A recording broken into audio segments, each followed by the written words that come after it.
Hey guys, Brian here. Happy Monday and welcome to another episode of Day in the Life of Vintage Classic Specialist, where we talk about our daily progress in our little VW restoration shop here.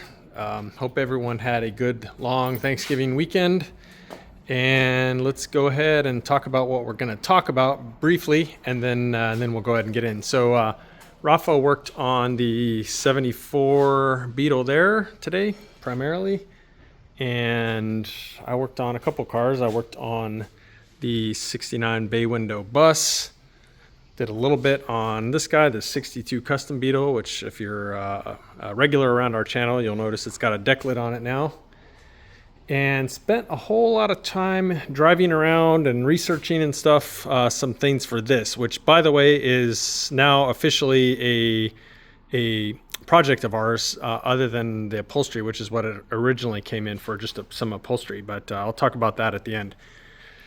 So why don't we go ahead and jump in and see what happened here today. So here we are at the back of the car, so why don't we start there, work our way forward. So the rear taillight holders were installed previously by Rafa, but he hadn't actually wired them yet or installed the bulb, so he did that today. We actually have the lenses and the seals for the lenses on order now. So next time you guys see this car, the back of it, at least the indicator light should be looking done and beautiful like everything else on this car. So he did that and then spent some time restoring the speedometer, which came out very nice, by the way. Took it all apart, cleaned it. It did have a broken gear in it that was kind of like rattling around in there, so he was able to actually repair that gear and get it all sorted out. And then, yeah, let's take a look at the other side here. Get my light out. So, yes, all cleaned up and beautified, looking as good, if not better than it did originally. And, yeah, so pretty much cleaned and restored that and installed it, fixed it, etc. So there's that. So that's kind of a big deal there. Dash on this car is looking pretty done now. I did talk to the owner and he does want a retro sound radio, which we install on a lot of cars, so he can have Bluetooth, etc. So we'll go ahead and order one of those for it. And we do have their original radio here, which he asked me to keep, which of course we would. But it's pretty neat, but, you know, not much you can really get on FM radio, and, yeah, anyway. So, yeah, so we're going to be putting a nice retro sound radio in here, and we'll pick out all the knobs and trim and stuff so that it looks right at home here on this 74 dash. The other major thing, at least, that Rafa did today was he went and restored the wiper mechanism, which you can see here. And so it, of course, looks as good, but probably better than new. The shaft on the left side, the driver's side, was wore out. The other shaft is actually in great shape. So we ordered a new shaft from Wolfsburg West. We'll have that in the morning, and then you can replace that. And yeah, this can go in then. So yeah, just another piece of the electrical puzzle here that'll be going in. So yes, this thing is moving along really fast. Yeah, Beetles are relatively easy to build, even late model ones. There's a lot more complicated stuff going on here than, of course, earlier Beetles, but they're still pretty easy, especially compared to something like a Baywindow bus, which I feel like they're just very complicated. But anyway, yeah, so moving right along with this beauty. All right. So let's see what I worked on today. So I, excuse me guys, don't know why I'm still coughing. Went ahead and put the back brakes together on this car on both sides. Previously, in fact, over the weekend, I had installed the bearings and spacers and seals and all that good stuff on the rear axles on both sides. And so today I went ahead and put in new emergency brake cables and built out the brakes. So the brakes are now done on the back on both sides. I do need to take the drums over and get them resurfaced, and then at that point I can put in the axles and pretty much button this up the back. And then I need to have a chat with the owner and verify that he does in fact want to upgrade to disc brakes on the front, and then go ahead and get that on order too, because that's going to be one of the next big things here. At least one of the next possible big things that we can do is continue here on the front of the car with steering and brakes and so on. So yeah, that was part of my day here. I did spend quite a bit of time on, well, here, why don't we just go ahead and change gears here to this car. So this is, you guys have seen this car already. This is a 66 pearl white Beetle. And at the stage the car is at right now, Brian Roth at Roth Vintage, you guys hear me mention Brian a lot, super good VW mechanic.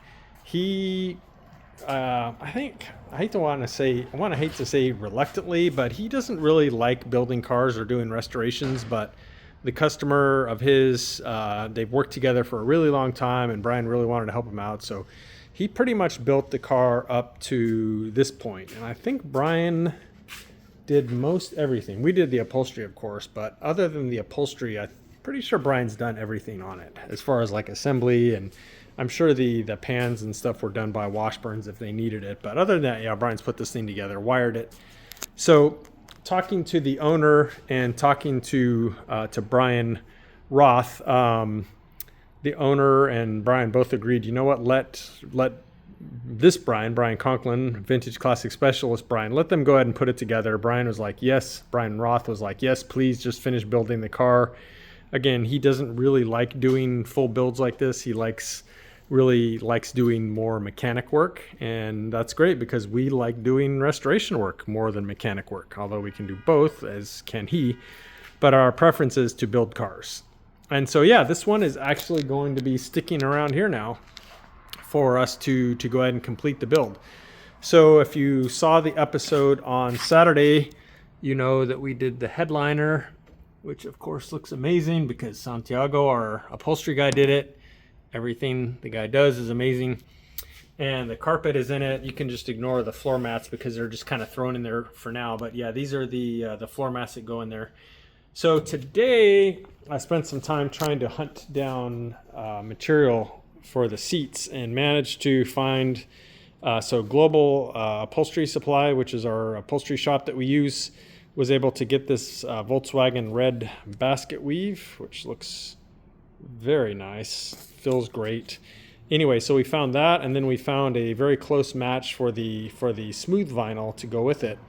And so we showed these to the owner, he approved. So the seats are gonna be correct for this car, basket weave, red, with plain, you know, outsides and backs and stuff like that. So managed to get the material. So that was actually a pretty big deal to be able to find this, because it's not always easy to find these VW materials like this. So the other thing then was the seat frames, which on a 66 Beetle with red seat upholstery, the frames, believe it or not, are also red.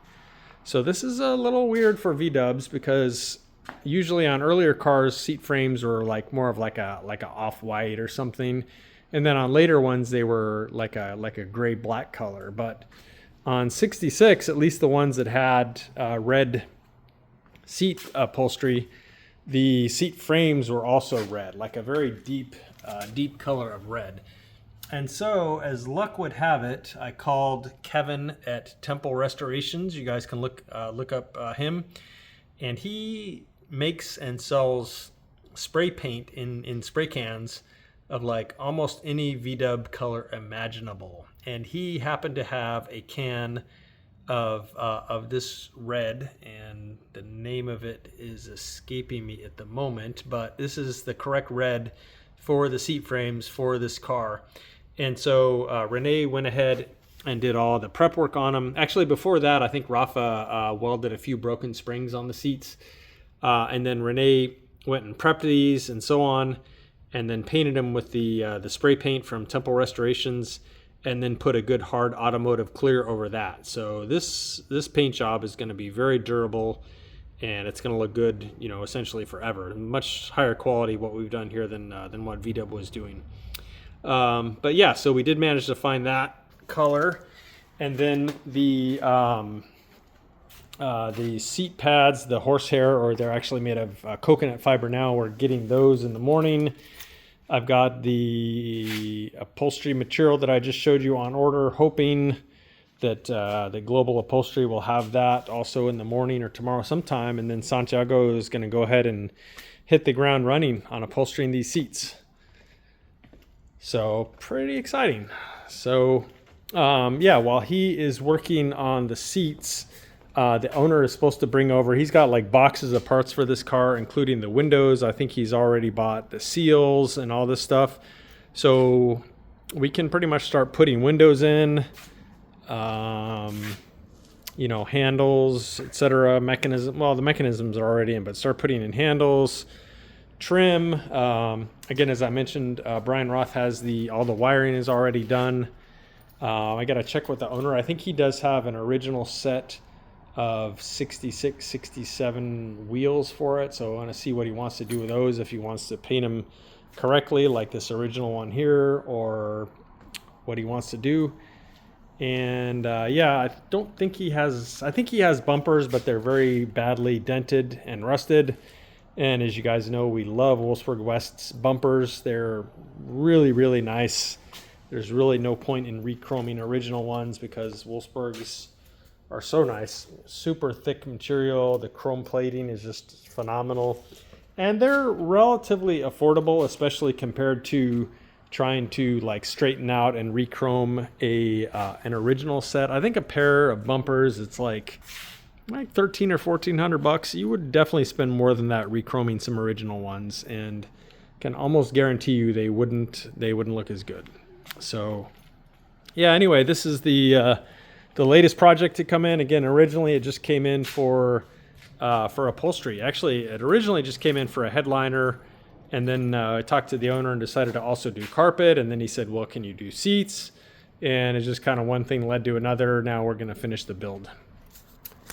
So now that this is our project here, let's pop open the deck lid real quick. I'll have to check with Brian Roth, but I am assuming that this is a 1600 dual port here. Nice looking motor. It's got an alternator, which I'm not a huge fan of the look of those on an otherwise, you know, like kind of restored car, but you know, I'm sure that the owner plans to drive it a lot, and having 12 volts and an alternator, it's an upgrade. Albeit kind of ugly on a restored car. On a hot rod, fine, but on a restored car, I'm not a huge fan of how they look. But you know, if you're going to drive your car, then obviously you want to err on the side of better functionality, and you can't really go wrong with an alternator and 12 volts in one of these cars. So that's kind of that. But yeah, really great looking motor, of course, from Brian, as expected. So nothing really for us to do there on the motor, but that's essentially it, guys. It's, you know, the car is, I don't know, 75-ish% done, give or take. And so we will be taking it across the finish line for the owner. The other Beetle that came in recently, the Sea Blue Beetle, haven't really done anything on that. On the video on Saturday, I accidentally called it Java Green because the pictures I had seen, it did really look green. And sometimes I wonder if I'm like, maybe like that much green-blue colorblind. I do have a little bit of a hard time sometimes with green and blue. Anyway, that car is definitely sea blue. So sorry if I confused anyone when I called it Java Green on Saturday. It is definitely sea blue. And so we got to come up with a game plan for that one, and probably go ahead and get started on it pretty soon too. So guys, thank you again for watching, and we'll see you again tomorrow.